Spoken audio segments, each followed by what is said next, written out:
a Storm, starring Mr. Henry Fonda, produced by Charles Vanda.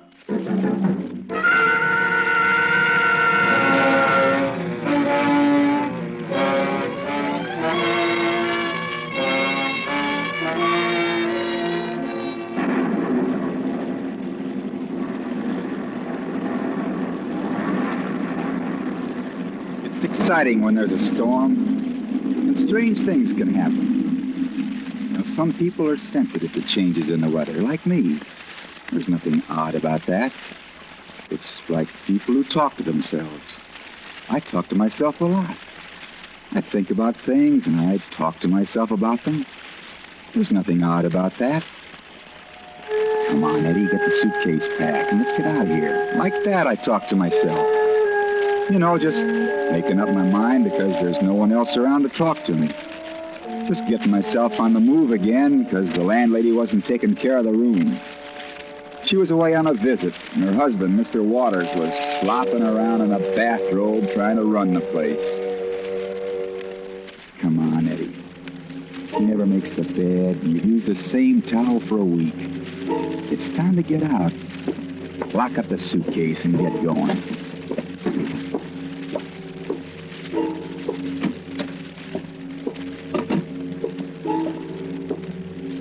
Uh-oh. There's Waters. Guess you can't sneak out without his seeing you.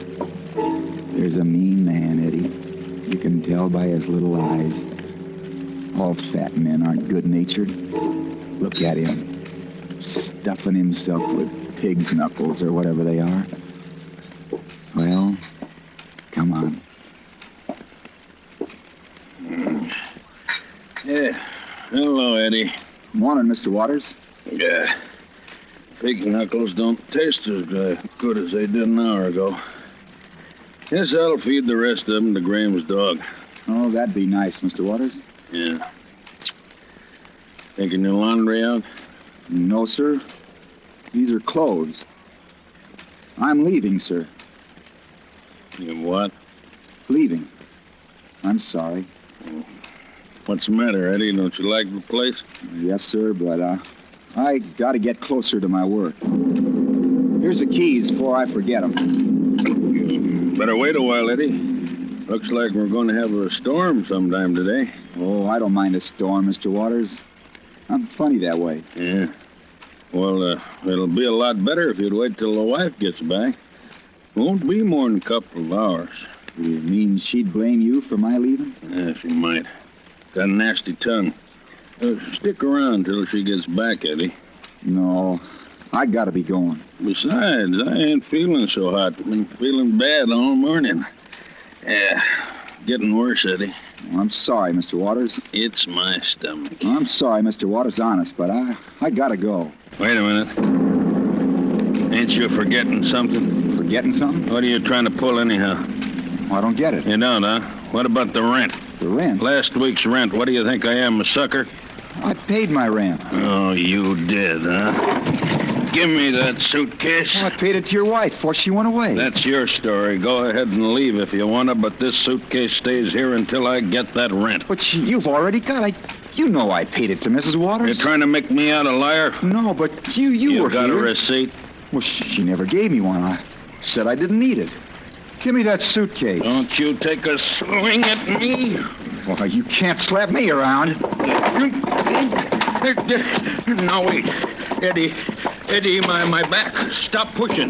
You asked for it. Eddie, let go. Oh, you don't like it when I fight back, huh? Eddie, you're killing me. No, I'm not. Maybe I should. There. Oh, help! Help, somebody! Help! You had enough? Help! Help! Better let him go. He looks bad, Eddie. Huh? Who are you talking to? Myself. Get over there, you fat...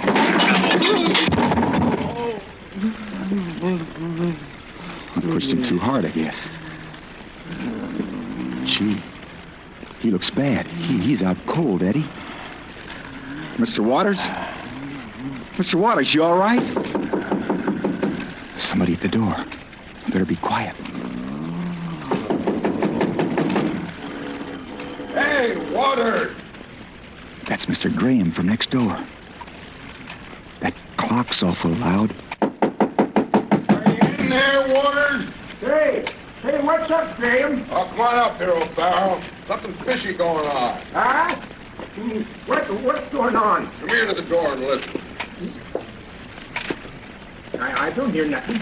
Something fishy was going on in there. Well, what do you mean? Waters was yelling his head off a minute ago. Now he won't answer the door.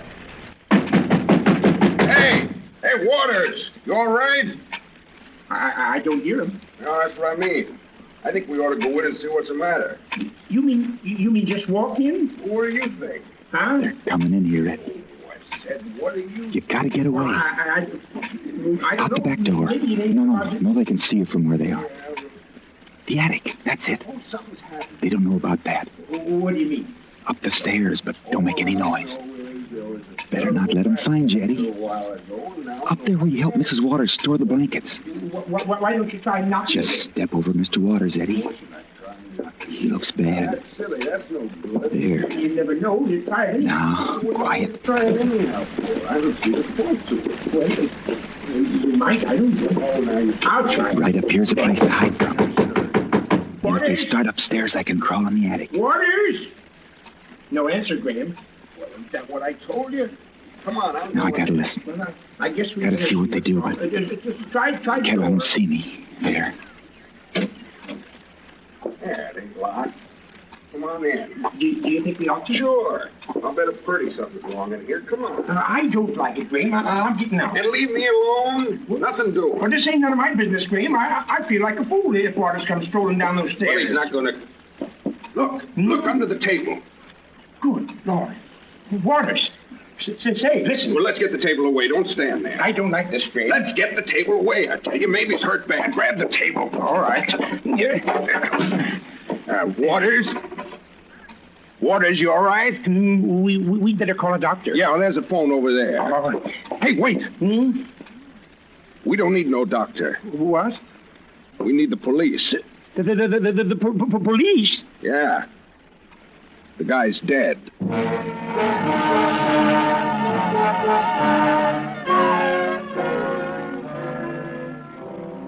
Dead. Waters was dead. The words made me weak. Sick all over. I hadn't hit him hard. I just grabbed him around the neck and pushed him back when the fight went out of him. I remember the table, though.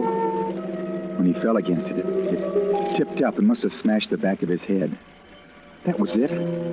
That had killed him. And now they'd start looking for me, and when they found me, they'd hang me.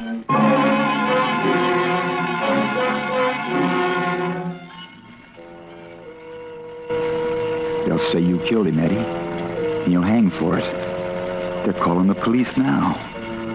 When they find you here, they'll say you killed him, whether you meant to or not. And they'll be right, Eddie. You did. But maybe you can get away. Listen. Be quiet. See what's going on down there. No sound but the clock. Wonder where they are. You can tell the police about this when they get here, Graham. Stick around. You're a witness, too. No, sirree. I'm going back home. I don't want to get mixed up in this thing. What's the matter? You yelling? No, I ain't yelling. I told you before this was none of my business. Now I'm getting out. All right, go on. Get out. I'll wait here until the police come.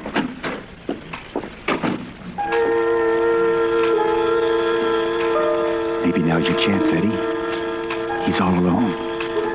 Sneak downstairs before the police come. Get out of this house and get away, far away. Watch out for the stairs. They squeak. Who's there? I thought I heard something. Getting jumpy, I guess. He's right below you, Eddie. But he can't see you. Take it easy. Now's your chance. That heavy chest. Drop it on him. Of course you don't want to kill him. But if you do, you can get away from here. Just lift it over the rail and drop it.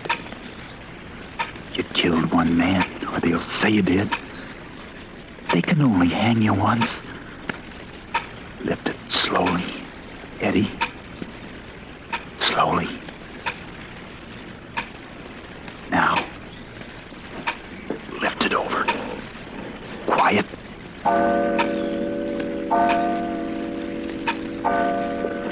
You missed your chance.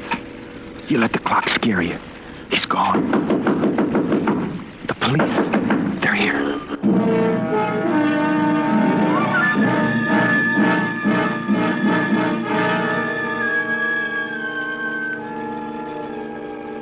For the first time, panic overtook me. I set down the chest and stepped back into the shadows. Beside me was the door to the hall closet. And I remembered that in there was the trap door which led to the attic. I slipped in, got a foot on a wall hook, and scrambled up over the clothes that were hanging there. I pushed back the little trap door, lifted myself through the hole, and listened for a minute.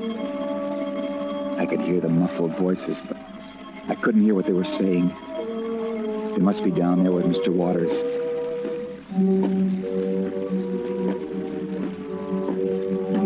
Somebody's coming up the stairs.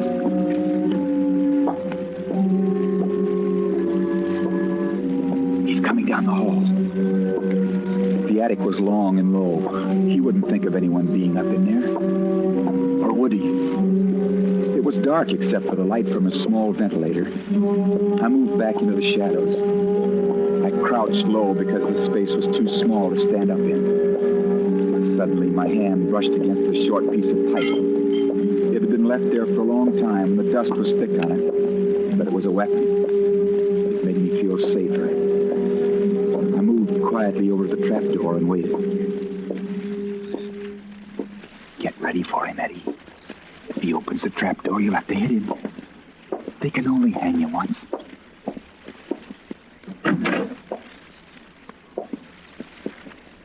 Anybody up there, officer?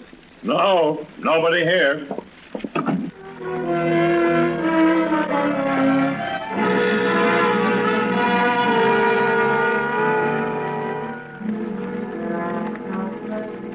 That's all I remembered for a while. I must have passed out for hours. When I woke up, the attic was black and heavy with heat.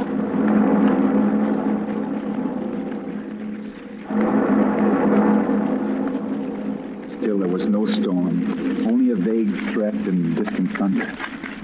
And inside of me, there was a threat, too. The beginning of a storm. My head ached and my mouth was dry. I knew there was cold water in the icebox, and I wanted it. The storm was coming closer inside of me, and I had to be moving. I slid the cover back and listened. The house was quiet, with only the ticking of the big hall clock. So I dropped through the hole and started down the stairs.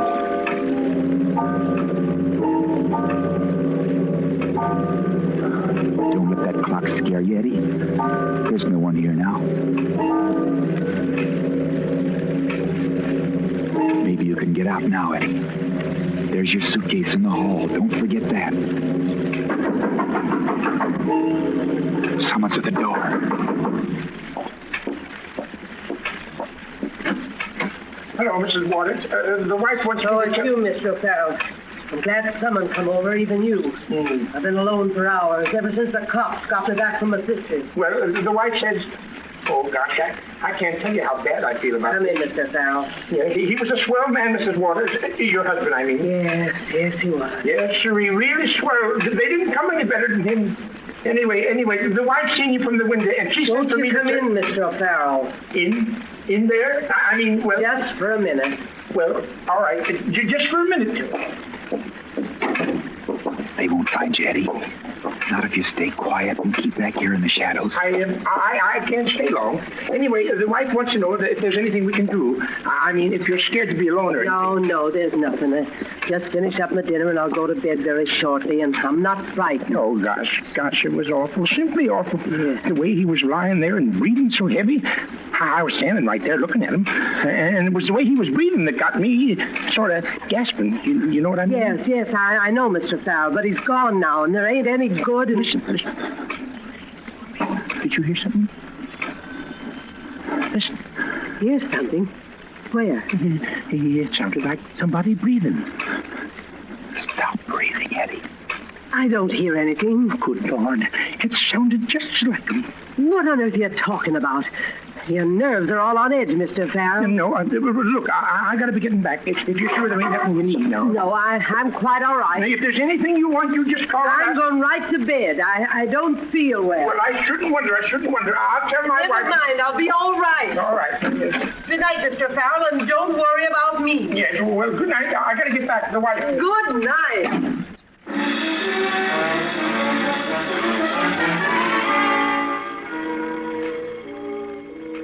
I gave her an hour to get to bed and to sleep. I stayed right there counting the seconds and listening to the ticking of the big clock in the hall. My muscles were stiff and my throat was dry and sore from swallowing. I hardly dared breathe. Finally, I slipped out, picked up my suitcase and started to tiptoe out. The back door would be the best, I thought. I went slowly in the dark, thinking that I could see the spot in the kitchen where Mr. Waters' body had been after the fight. But the back door was in blackness. I tried the knob softly. The door wouldn't open. It was locked. Not with a night latch, but with the old-fashioned iron locks that were on all the doors in the house. There was no way out without a key.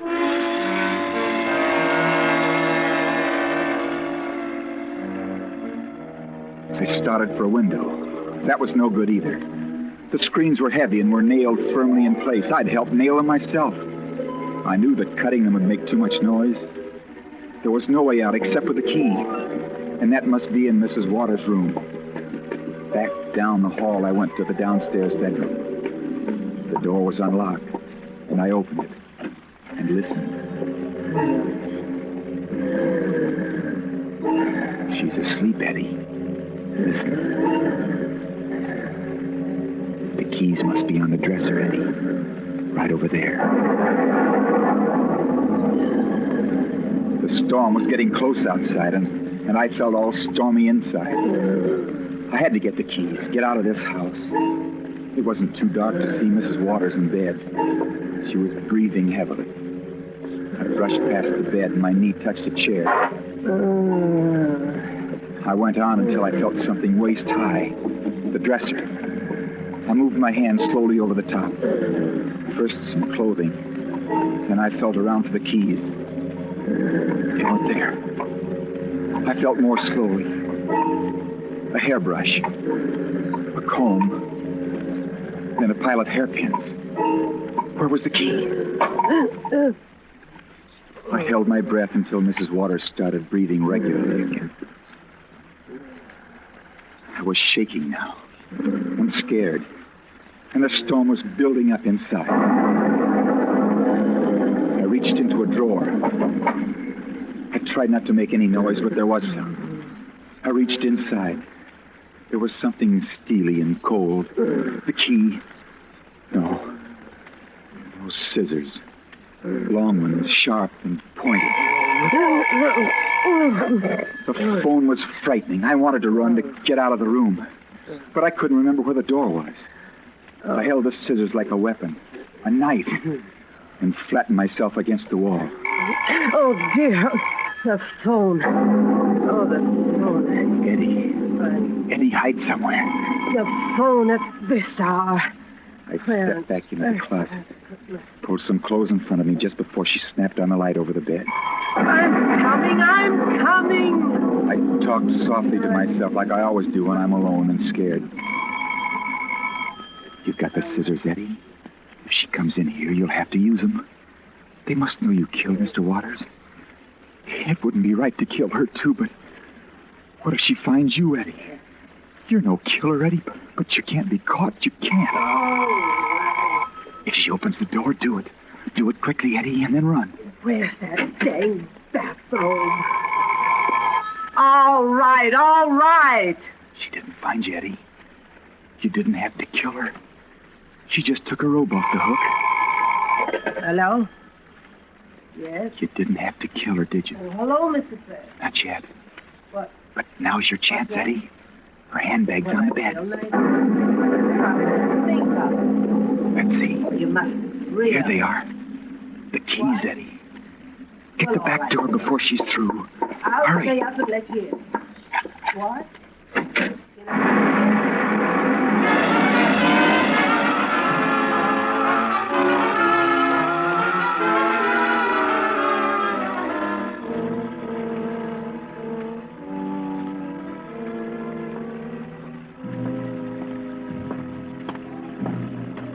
I walked a long time in the rain while the storm out inside me settled down the same steady rhythm as the raindrops. I hadn't eaten all day and I was weak and shaky. The water dripped from me and the bag slapped against my leg and my shoes made little splashing noises in the mud. I counted my footsteps. I counted to 1,000 and then started over. And then through the rain I saw an all-night diner. I shook the rain from my hat, looked inside. There was a man in an apron. No one else. I hesitated for a moment, but the smell of food and coffee came to me, and I opened the door and walked in.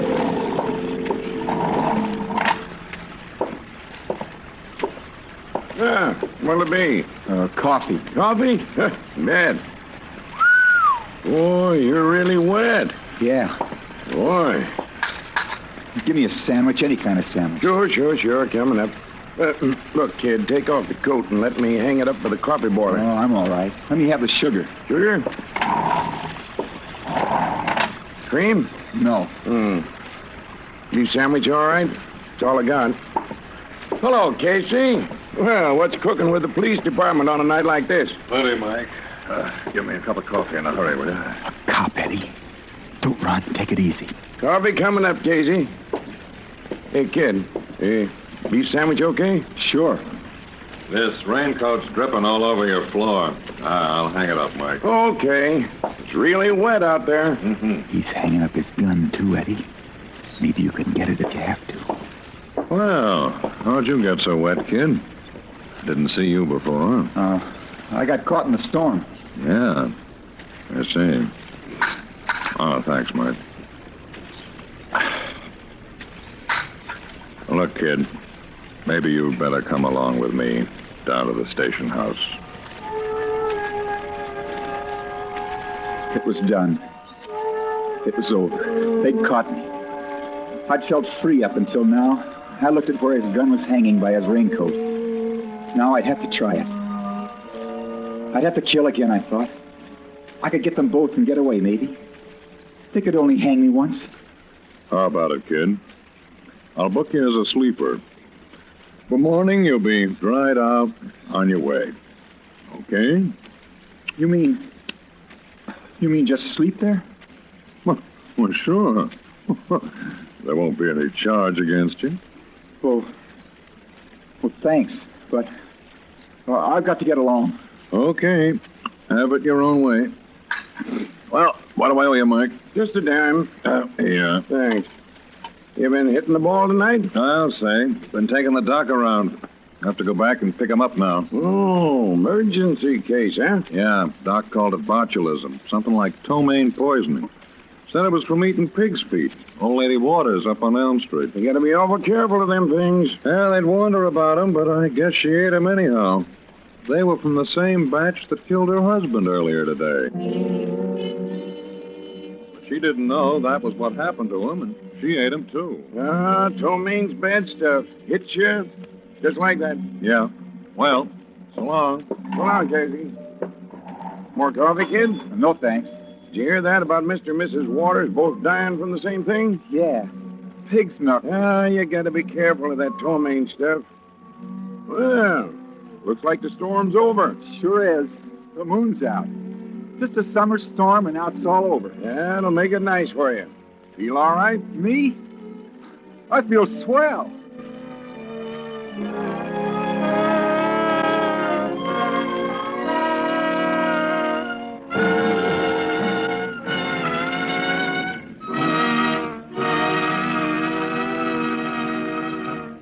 Fonda as star of Summer Storm, tonight's study in Suspense.